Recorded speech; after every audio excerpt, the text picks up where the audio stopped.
En el nombre del Padre, del Hijo y del Espíritu Santo. Amén. Celebra la Iglesia hoy la fiesta de la transfiguración del Señor. Del libro de Daniel. Yo, Daniel, tuve una visión nocturna. Vi que colocaban unos tronos y un anciano se sentó. Su vestido era blanco como la nieve y sus cabellos blancos como lana.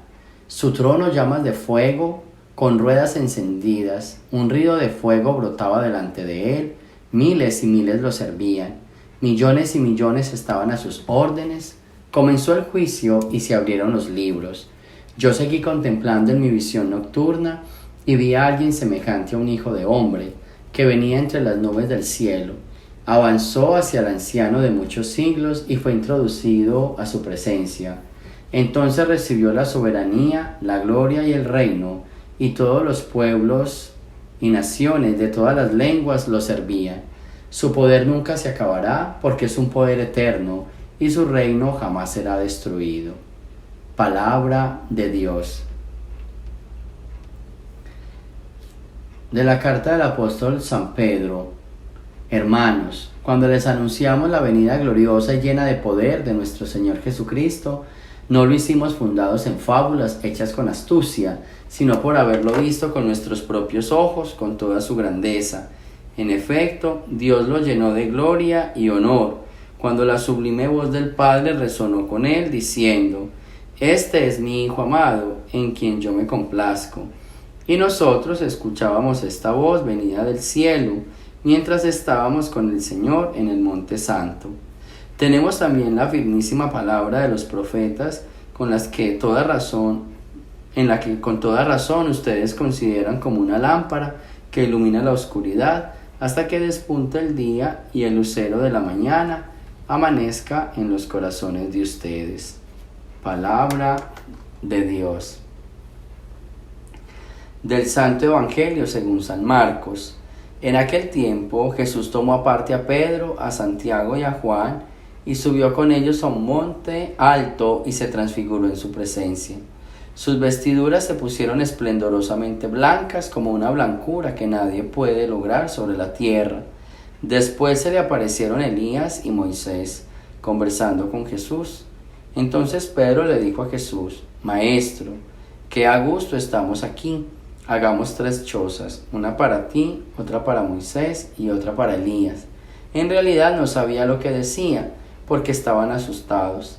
Se formó entonces una nube que los cubrió con su sombra, y de esta nube salió una voz que decía: Este es mi Hijo amado, escúchanlo. En este momento miraron alrededor y no vieron a nadie, sino a Jesús, que estaba solo con ellos.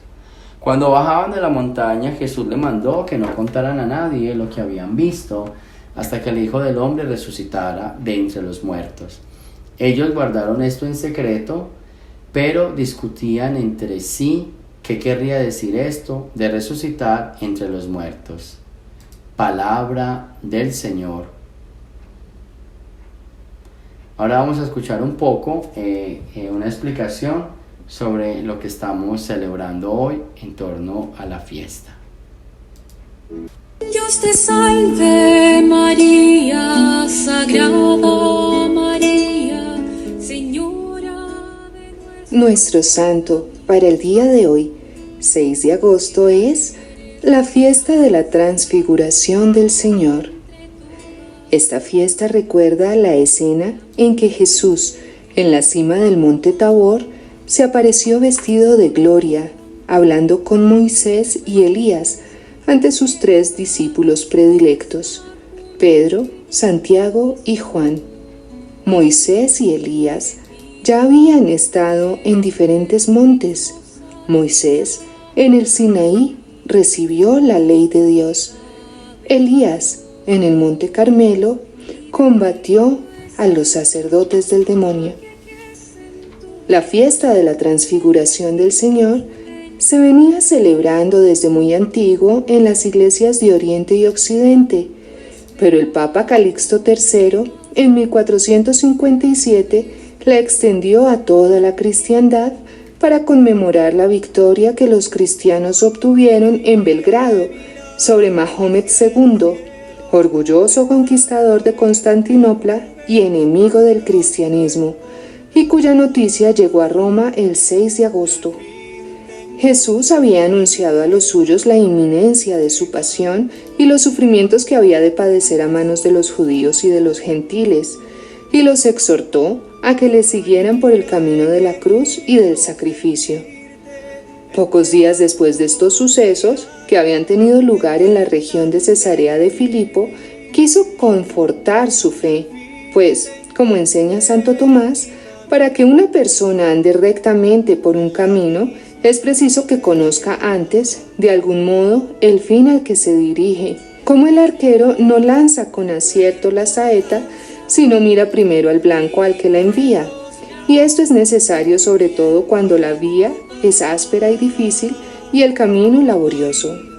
Por esto fue conveniente que manifestase a sus discípulos la gloria de su claridad, que es lo mismo que transfigurarse, pues en esta claridad transfigurará a los suyos.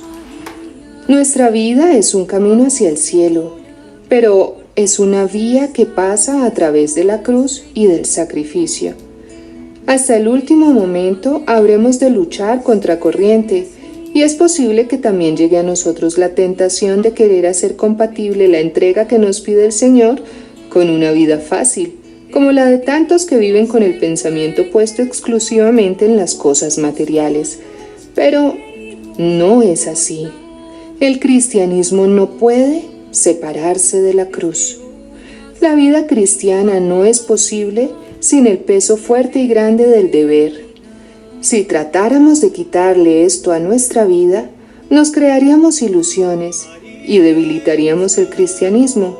Lo habríamos transformado en una interpretación muelle y cómoda de la vida. No es esa la senda que indicó el Señor. Los discípulos quedarían profundamente desconcertados al presenciar los hechos de la pasión.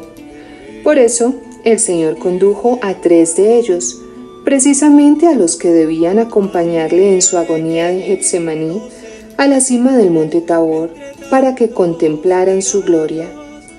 Allí se mostró, en la claridad soberana que quiso fuese visible para estos 3 hombres, reflejando lo espiritual de una manera adecuada a la naturaleza humana, pues rodeados todavía de la carne mortal, era imposible que pudieran ver ni contemplar aquella inefable e inaccesible visión de la misma divinidad que está reservada en la vida eterna para los limpios de corazón, la que nos aguarda si procuramos ser fieles cada día.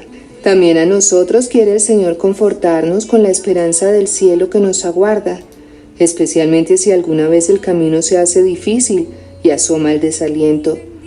Pensar en lo que nos aguarda nos ayudará a ser fuertes y a perseverar. No dejemos de traer a nuestra memoria el lugar que nuestro Padre Dios nos tiene preparado y al que nos encaminamos. Cada día que pasa nos acerca un poco más. El paso del tiempo para el cristiano no es en modo alguno una tragedia. Acorta por el contrario el camino que hemos de recorrer para el abrazo definitivo con Dios, el encuentro tanto tiempo esperado. Jesús tomó consigo a Pedro, a Santiago y a Juan, y los llevó a un monte alto, y se transfiguró ante ellos, de modo que su rostro se puso resplandeciente como el sol, y sus vestidos blancos como la luz. En esto se le aparecieron Moisés y Elías hablando con él. Esta visión produjo en los apóstoles una felicidad incontenible. Pedro la expresa con estas palabras: Señor, qué bien estamos aquí. Si quieres, haré aquí 3 tiendas, una para ti, otra para Moisés y otra para Elías. Estaba tan contento que ni siquiera pensaba en sí mismo, ni en Santiago y Juan que le acompañaban.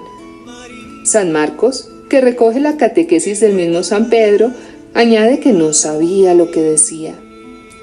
Todavía estaba hablando cuando una nube resplandeciente los cubrió y una voz desde la nube dijo: Este es mi Hijo, el amado, en quien tengo mis complacencias. escuchadle. El recuerdo de aquellos momentos junto al Señor en el Tabor fueron sin duda de gran ayuda en tantas circunstancias difíciles y dolorosas de la vida de los 3 discípulos. San Pedro lo recordó hasta el final de sus días. En una de sus cartas, dirigida a los primeros cristianos para confortarlos en un momento de dura persecución, afirmó que ellos, los apóstoles, no habían dado a conocer a Jesucristo siguiendo fábulas llenas de ingenio, sino porque hemos sido testigos oculares de su majestad. En efecto, Él, nuestro Señor Jesucristo, fue honrado y glorificado por Dios Padre cuando la sublime gloria le dirigió estas palabras: Este es mi Hijo, el amado, en quien tengo mis complacencias.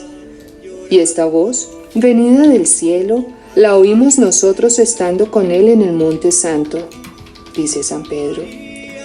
El Señor momentáneamente dejó entrever su divinidad y los discípulos quedaron fuera de sí, llenos de una inmensa dicha que llevarían en su alma toda su vida.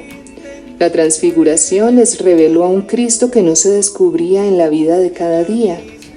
Está ante ellos como alguien en quien se cumple la alianza antigua y sobre todo como el Hijo elegido del Eterno Padre, al que es preciso prestar fe absoluta y obediencia total, al que debemos buscar todos los días de nuestra existencia aquí en la tierra.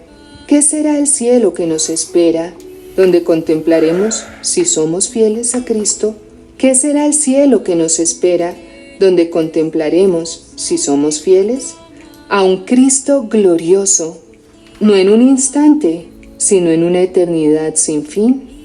Todavía estaba hablando cuando una nube resplandeciente los cubrió y una voz desde la nube dijo: Este es mi Hijo, el amado, en quien tengo mis complacencias, escuchadle. ¿Cuántas veces hemos escuchado esa voz en la intimidad de nuestro corazón? El misterio, la fiesta que celebramos hoy, no solo fue un signo y anticipo de la glorificación de Cristo, sino también de la nuestra, pues como nos enseña San Pablo, el Espíritu da testimonio junto con nuestro espíritu de que somos hijos de Dios. Y si somos hijos, también herederos, herederos de Dios, coherederos de Cristo, con tal que padezcamos con Él para ser con Él también glorificados. Porque, dice el apóstol, estoy convencido de que los padecimientos del tiempo presente no son comparables con la gloria futura que se ha de manifestar en nosotros. Cualquier pequeño o gran sufrimiento que padezcamos por Cristo, nada es si se mide con lo que nos espera. El Señor bendice con la cruz, y especialmente cuando tiene dispuesto conceder bienes muy grandes. Si en alguna ocasión nos hace gustar con más intensidad su cruz, es señal de que nos considera hijos predilectos. Pueden llegar el dolor físico, humillaciones, fracasos, contradicciones familiares. No es el momento entonces de quedarnos tristes, sino de acudir al Señor y experimentar su amor paternal y su consuelo. Nunca nos faltará su ayuda para convertir esos aparentes males en grandes bienes para nuestra alma y para toda la Iglesia. Si nos mantenemos siempre cerca de Jesús, nada nos hará verdaderamente daño, ni la ruina económica, ni la cárcel, ni la enfermedad, mucho menos las pequeñas contradicciones diarias que tienden a quitarnos la paz. El mismo San Pedro lo recordaba a los primeros cristianos. ¿Quién os hará daño si no pensáis más que en obrar bien? Pero si sucede que padecéis algo por amor a la justicia, sois bienaventurados. Nuestro propósito para el día de hoy, 6 de agosto, es aceptar con amor el sufrimiento, sea cual sea, grande o pequeño, intenso o leve. Aceptemos el sufrimiento físico o espiritual con amor y glorifiquemos a Dios con estos pequeños sufrimientos, con la mirada puesta en la vida eterna, en el cielo y la gloria de la que vamos a gozar contemplando la divinidad de Jesús. Amén. Bueno, y yo pienso que una tarea bien bonita o bien importante es que estamos celebrando la fiesta de la Transfiguración, un cambio personal. Durante este día reflexiona sobre tu vida y trata de hacer un cambio en tu vida personal. Como siempre les he dicho, que se note la transfiguración en nuestra vida, que si tú dices que tú amas a Jesús, que se te note. Y con un cambio que podamos hacer en nuestra vida personal, eso sería bien interesante. Así que coloquemos en las manos del Señor este día y ofrécele un cambio. La transfiguración es dejar algo malo y poner algo bueno. Es un cambio, es pasar a la divinidad, de la humanidad a la divinidad. Entonces vamos a tratar de esforzarnos y vamos a tratar de trabajar en algo, un solo defecto, y lo llegamos a convertir en virtud, que con seguridad el Señor nos va a acompañar y nos va a ayudar en este día. Gloria al Padre, al Hijo y al Espíritu Santo, como era en el principio, ahora y siempre, por los siglos de los siglos. Amén. El Señor esté con ustedes, y la bendición de Dios Todopoderoso, Padre, Hijo y Espíritu Santo, descienda sobre ustedes y me los acompañe siempre. Amén.